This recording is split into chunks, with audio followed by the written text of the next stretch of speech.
Hey friends, welcome back to another episode of Piece of the Pie Show. I'm your host, Pi Patel, and today I'm going to be joined by one of the team members at the project for Decred. I am really excited, you guys. I have been looking into this project for a while now, and there's some really awesome stuff going on that the project is working on. So we're going to hear all about it. So stay tuned. If you're new around here, please go ahead and consider subscribing, like the video if you enjoy the content, and stick around. We're going to be joined here with a team member very soon.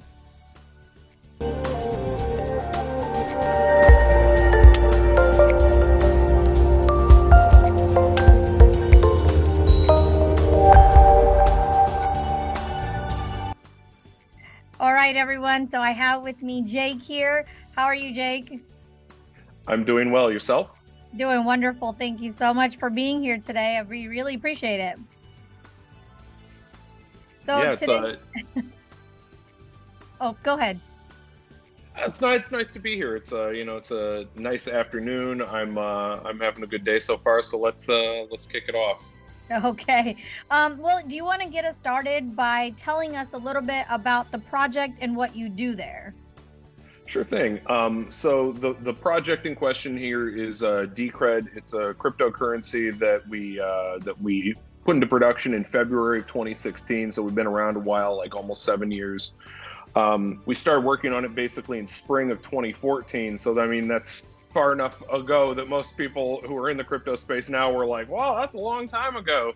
And what we did is that we wanted to basically we saw some issues that we felt Bitcoin had would never really address. So we decided to address them ourselves. And so we made some changes to how things work, and we focus more on sovereignty and privacy, and these sorts of themes than say Bitcoin. And I worked on Bitcoin for several years between 2013 and 2016, and then just sort of I feel like I sort of outgrew it. I felt like it couldn't really accommodate more than a certain amount of innovation. So it's like, you want to innovate, you got to go do it somewhere else. So what we did is we changed it so that instead of it being a proof of work system, it was a partial proof of stake system, and then we used that for our governance, and then we've sort of built upon that for the past several years. Okay. So, I mean, I know I've looked at the project on and off for a while now because people have been telling me that you guys are doing great stuff there. So it's really cool to have a team member here that I can pick brains. I know that recently you guys launched a new social media platform as well. What was it, Bison Relay? That's right. So we decided to launch a new social media platform, and more generally just a communications platform, in response to what I would characterize as crushing censorship on platforms like Twitter. And I've experienced less of it on, say, Facebook and Instagram. I'm just not there. I'm literally only on Twitter, and so I've really firsthand seen where if you take a position that is sort of contrary to what's on the television, or contrary to what politicians want you to think, that you end up pretty much in sort of in a filter bubble, and you notice, hey, I comment on these other people's posts, and literally no one ever replies, and it's like, I'm not even saying crazy stuff. It's like, Yeah. So you end up shadow banned, and so that was really a response to this, where we tried to take what Decred focuses on, which is sovereignty and privacy, and and all of that, and then manifest that in the context of social media. So what we did is we decided to basically approach it from the perspective of going, well, how does censorship work? Censorship works by people seeing the content that you're sending, and then seeing the metadata of who you're sending it to, and things like that. So the combination of the data payload and the metadata is how people censor you. They go like, well, I don't know, I'm talking to Pi, they might not like that. So that gets, basically somebody can hit a button and go, oh, I don't like those communications, or I'm going to turn those off. And then the same thing goes for your content. And then what this all really comes back to is a concept of custody, right? Someone who's a server operator has custody over your data. And as long as that's the case, somebody's always going to be able to hit a button and turn it off, or censor it, or otherwise manipulate it. So what we did is we encrypted all that, and then and then minimize the amount of metadata that's present. So that's really sort of the way we decided to answer this big problem of like, what do you do about social media censorship? Is you just make it effectively impossible to censor. And then we also integrated in the Decred Lightning Network, because that actually ends up being, oddly enough, a sort of almost a prerequisite to doing this. Okay. So now if, say, for example, I wanted to join, what would I need to do? Well, what you do is you download some software, you'd run it, you'd wait a little bit because it does an SPV sync of the Decred blockchain headers, and then it would require a small amount of Decred, like it could be 0.1 or 0.01 Decred, and just for reference, it's like we're talking like $1 or $2 or 20 cents in some cases. And then you can use those. You can use those coins to open a channel on the Lightning Network with Decred, and then you can use that channel to communicate with other people, and you can do so privately. So, just to give people sort of a something a little bit more tangible, is if you're familiar with something like Signal, it's like Signal, but you don't have to register a phone number or anything like that. So you can show up out of the blue, and nobody really needs to know who you are, and you can have secure communications with whoever, and effectively uncensorable social media for some trivial amount of Decred. Okay. So it's mostly a messaging with people kind of a platform, not necessarily, you wouldn't say it's like a Twitter or anything like that, would you? Well, what we did is we tried to distill out what we thought the essence of social media was. And so the essence of social media on all of these platforms, there's some commonality across it, like whether it's Twitter, Facebook, or Instagram. It's that you have an account, and then people can follow you. You can follow other people, and then you end up with basically a feed, and that feed shows you things that people are posting, and then the same thing happens on the other end. Is we do have that integrated. So despite the fact that yes, there is effectively a Signal-like functionality to it for secure communications, what it boils down to is that is tightly integrated with the effectively social media component, where instead of it being just for social media or just for communications, we saw it as an opportunity to just sort of fuse the two things together. Okay, so that makes a lot of sense. Actually, it sounds really interesting. I probably will go ahead and join, because it's right up my alley. I mean, really, with everything going on in this world, privacy, it's so huge, right? I mean, we all. Yeah, I mean, privacy is huge. I mean, privacy is one of these things I feel like a lot of people don't think about it, but it's like without privacy, one of the major problems is people can always figure out what you're going to do next, and I think that people don't understand exactly what the ramifications of that are. If you can predict what somebody's always going to do, you can always outmaneuver them. And so privacy is just, I mean, it's a very important thing to have. So it's like if somebody was sitting right over your shoulder every time you were doing something, most people would be like, I don't like that. That's like that's too much. You can see everything I'm doing, everything I'm gonna do, and then like I don't like how that's going. But when it's digital, it's a lot more insidious, because people's ability to perceive it is much less. 100%. Yeah, I mean, there are so many negative ramifications to that. I don't think that we want to maybe go into all of that currently on this video, but privacy is super important, and I am like a big advocate. I'm always trying to tell friends and family and anyone who will listen that it's really important to be as private as possible. I mean, especially with all these big giant corporations that are always spying. I mean, you got to call it what it is. It's really spying. More people are becoming aware of it now than we were, a few years ago, but still lots of people are ignorant to it or whatever, they just don't care too much to think about that. But now, so while we're on the subject of privacy, I know that I also read the president in Brazil had used Decred, the blockchain, to improve his campaign. What was up with that? How did they do that? Would you elaborate? Sure thing.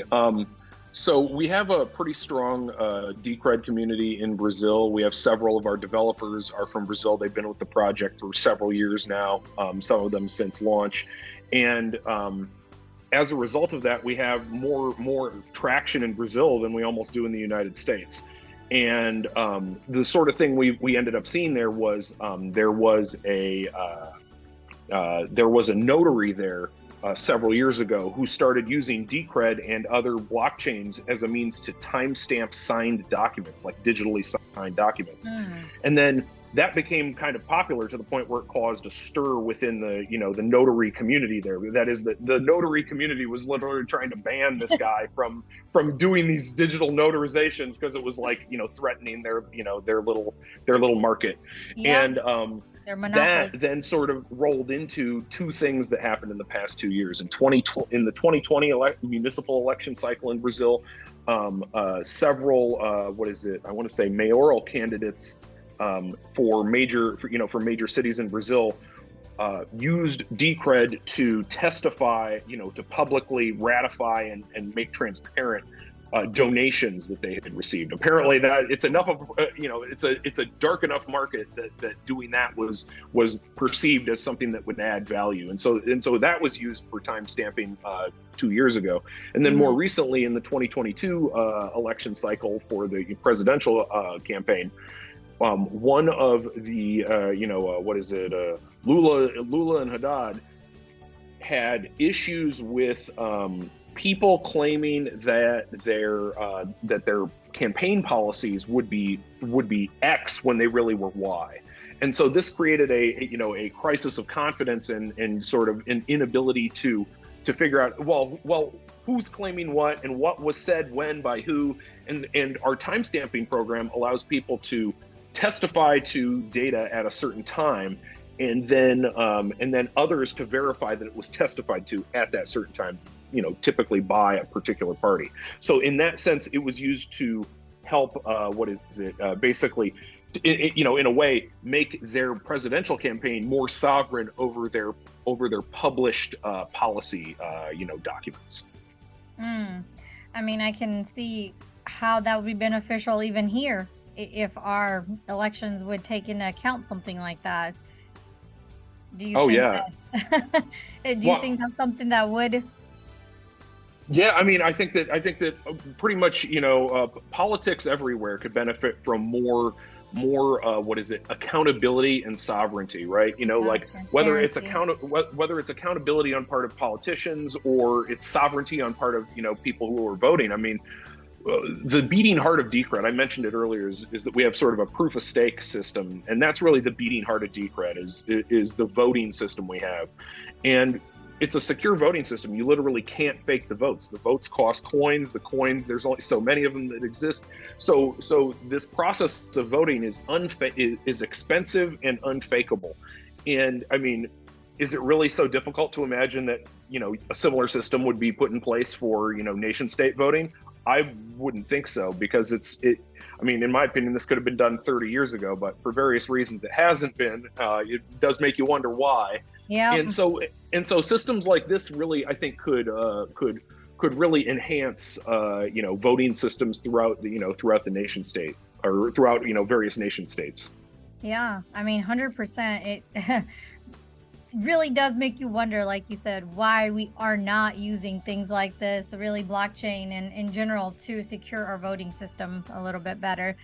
But anyway, topic for probably another day.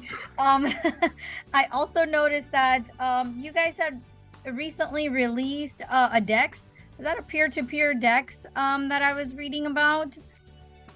So the way our DEX works is there's a number. I mean, the DEX space, I would say, is pretty crowded. That's sort of what I would preface this with.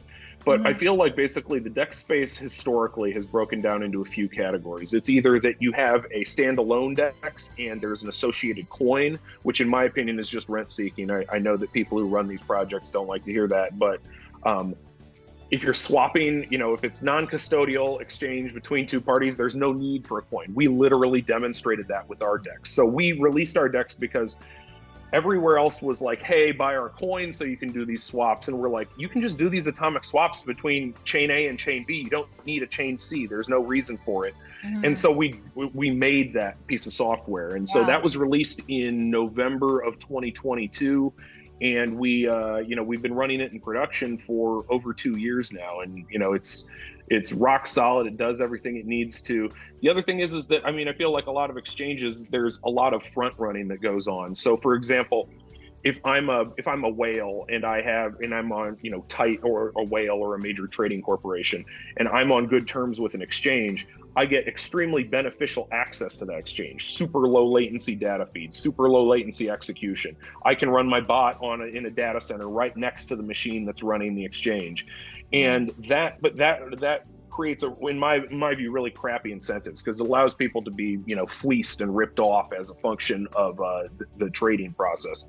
And so we actually made it so that it's prohibitively difficult to do that. We made pseudo random, matching. So for example, there literally no one can show up and cut in front of you in line and be like, oh, you were going to buy this? Let me buy it first and sell it back to you for like a penny more, and do that over and over again.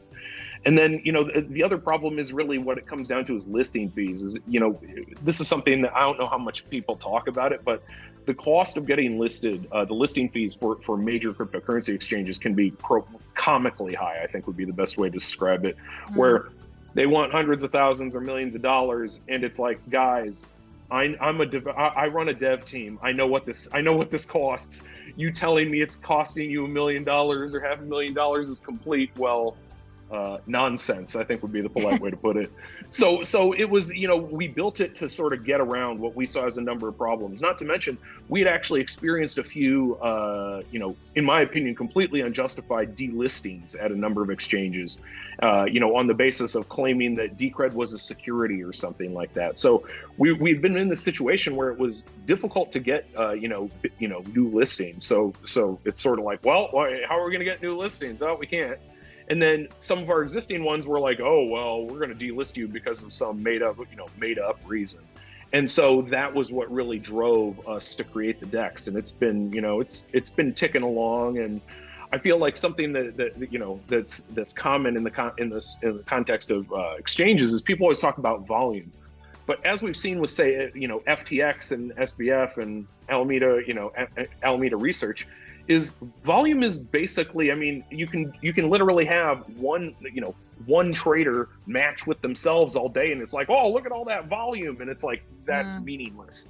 So we actually do our the exchange process on chain, so you can't really fake it. Okay, so so what other features are available on your DEX, would you say, that are not common on some of the other DEXs? So I think I touched on one of them, or I guess I touched on a couple of them. The first one is no rent seeking. You don't have to buy a special token. You can trade the pairs you trade without, all you need are the two assets in question, or at least access to them, and then you can convert between them. There's no games there. The only fees anyone pays are network fees in order to publish the transactions that ultimately get mined. And then the other thing that we do that's pretty unusual was, and I was touching on this earlier, was the pseudo-random order matching, which is that on normal exchanges, it's standard practice for people to be front run by bots that are controlled by high frequency trading operations, and we just basically we've engineered that out so that that's effectively not possible anymore. Wow, I mean that's pretty awesome. Now, for somebody who has like no idea really what Decred is, this is the first time they're hearing about it, what are some takeaways that they can really think about, and that this is a project that they should really look at and possibly invest into? Well, I would argue that the takeaway about Decred is that sovereignty matters, and sovereignty can take many different forms. Early in the cryptocurrency space, Bitcoin pioneered sovereignty over the ability to send, transmit, to transmit and store value. But there's so many more dimensions to sovereignty beyond that. For example, who's in charge of the network? How do you make changes to the network? How do you fund work that builds the network? How do you give people privacy? All of these are questions of sovereignty, and I mean, here's another one. How do you exchange your crypto assets from one thing to another? All of these things are, and then even with Bison Relay, how do you communicate with other people in a way such that it can't be easily manipulated by third parties who are operating a server? So these questions of sovereignty really matter. And in my view, sovereignty is really sort of the, it's the sun of the crypto space. Everything revolves around it. So this idea that, hey, you're going to have a bunch of neat features. I mean, I like neat features, and, but don't get me wrong. But what it really comes down to is, how much sovereignty do you get out of this, out of this system? And I would argue that Decred is a sovereignty maximizing cryptocurrency. There's a lot of features to it, and they're all built to give, the users, enhanced sovereignty, both over their assets and then over the future of the network. So that's what I would argue is really the major selling point of Decred, and that no one else can touch in the space, is that everybody else has maybe one feature or something that they're really good at. And the feature set that we really maximize is sovereignty, and I would argue that we are unmatched in that regard. Yeah, and I would say that that is a really important feature for sure. Now, there is a total supply of only 21 million as well? That's right. Yeah. So every time the voting does take place, like you were saying, it is a money that it's your money, and every single time, and there's not like a 21,000 billion tokens. It's 21 million. There's a limited supply of it. So that definitely. Yeah, I mean, I feel like that's for me. That's one of the things that I look for as as someone who cares a lot about sovereignty is when it comes to issuance. That is one of the really revolutionary things about cryptocurrency, is this idea of deterministic finite issuance, because that it's so powerful. This idea that, hey, there's never going to be more than X of something, and here's the schedule by which it becomes available. That's a really powerful thing, and for me, that's sort of a constraint. Like I'm not really a cryptocurrency investor. I don't have this giant portfolio of stuff. But if you ask me to make a portfolio, those would pretty much be the only assets I would put in the portfolio, ones with a finite deterministic issuance. Yeah, I would have to agree. I mean, it's really, unless you're a trader and you don't necessarily care about the supply, and you're literally just looking at the chart of something because they went down and it's going to go up, that's totally different. But holding on to something long term, it's got to have, it's got to have a limited supply. Otherwise, what's the point? Everyone wants gold. Why do you want gold or anything of that nature for store of value? Because it's limited. You don't want limited supply, limited what is it, what is it, stock to flow. Yeah, you don't want fiat that they're printing every other day. What you mean US dollars aren't in your investment portfolio? I would have to say that's a negative.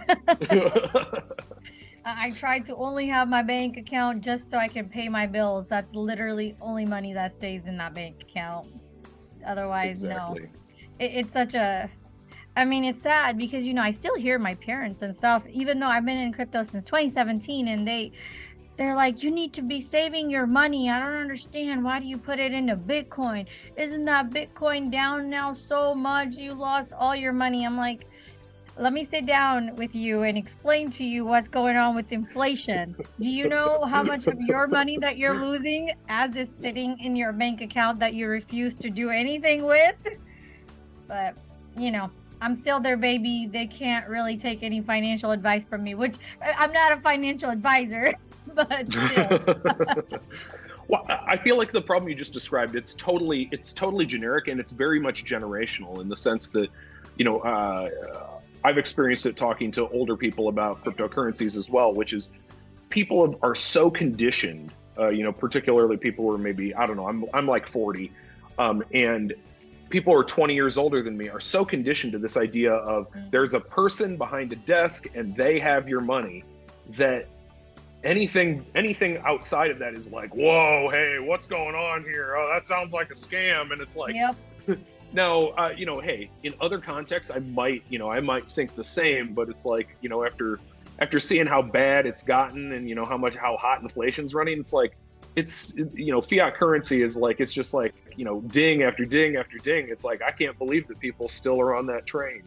Yeah. I mean, it's really, really sad. And even people like my parents, they have heard of other people with the stock, with the stock market crashing and stuff. So they don't even believe in getting into the stocks or anything. They're more, which, it's fine. They're all about saving, or investing into real estate, which is okay as well, to invest into real estate, but they can only do so much, right? I mean, if you're going to have businesses, you need people to run them. And now with the whole employee shortage, that's becoming a whole nother problem for having businesses. Who's going to run your businesses for you? No one wants to work. I don't know where all these people are going. How are they surviving? I have no idea.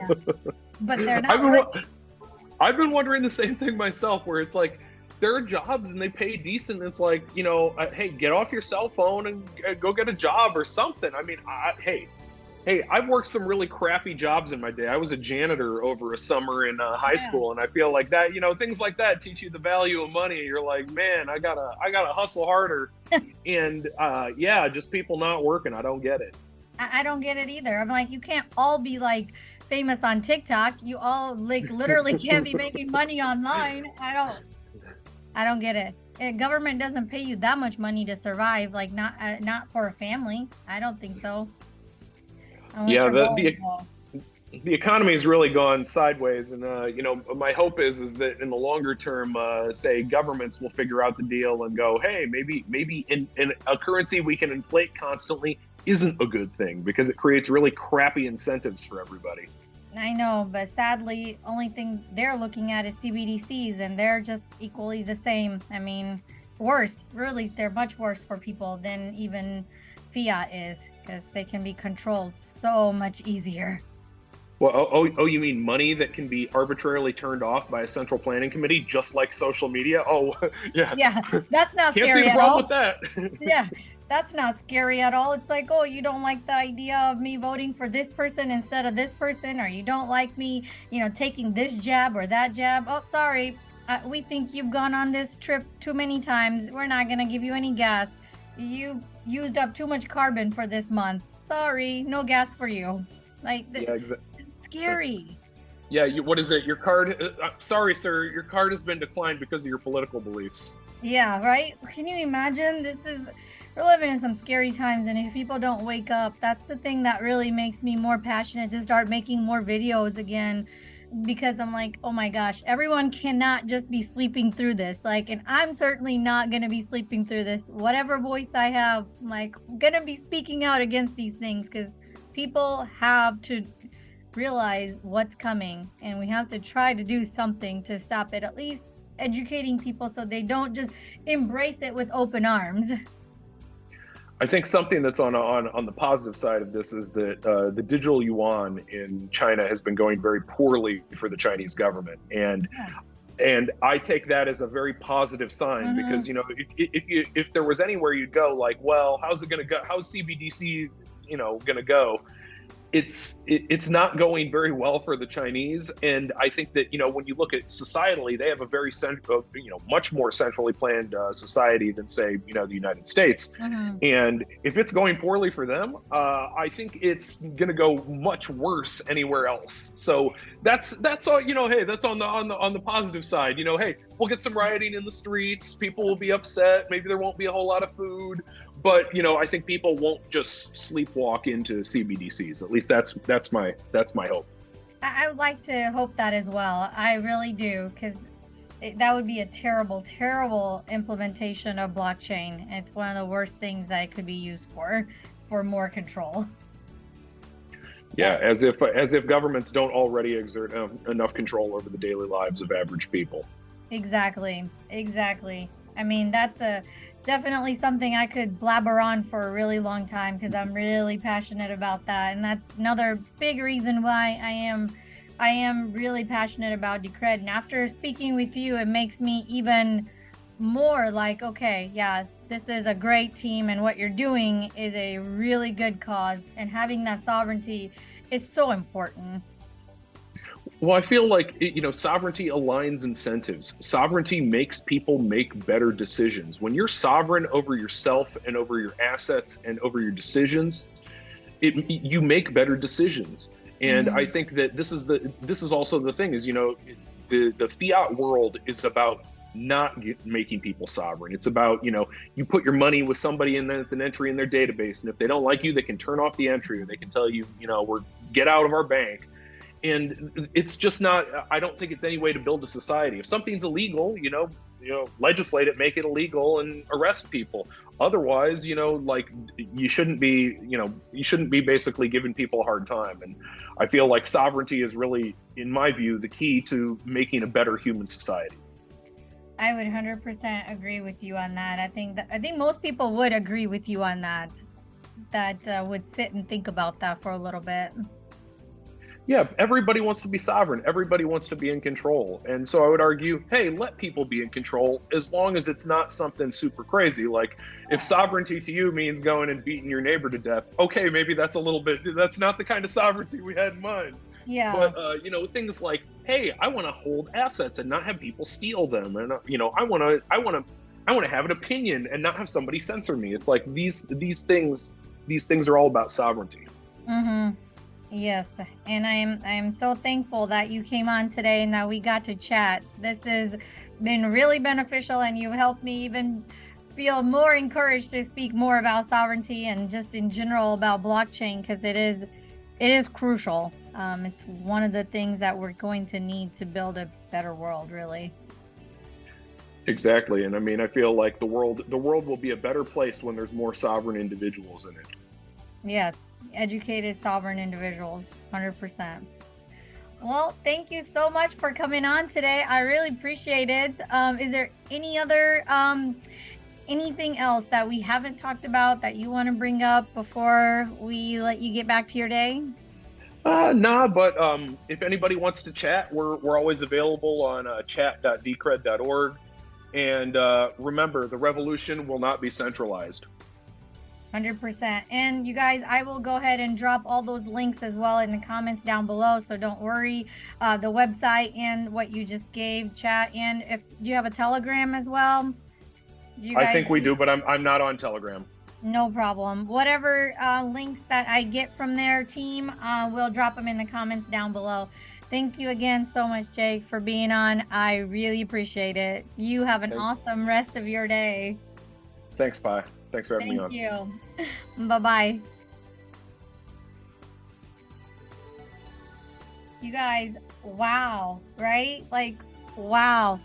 Sovereignty. It's all about sovereignty. That's what blockchain is all about. It is all about that, giving power back to the people. And I really hope that you guys enjoy this interview. I certainly enjoyed chatting with Jake so much. He is the founder, one of the founders of Decred, and such a like-minded individual. I really enjoyed speaking with him. If you have any other questions, if you want to see him back on or anything, drop it down in the comments below. Love to hear it. Be sure to check out those links that are going to be down there as well. And again, if you're new around here, take a moment to subscribe to the channel, help my channel grow. It would really mean a lot to me, and to get the word out to more people about blockchain and sovereignty, and how it's all about giving power back to the people. So thank you again for being here, for checking out my Chai with Pi show today with Jake. I hope you learned a lot. I will see you in the next episode of Piece of the Pie, where I'll be helping you get your piece of the pie. Till next time, you guys, take care.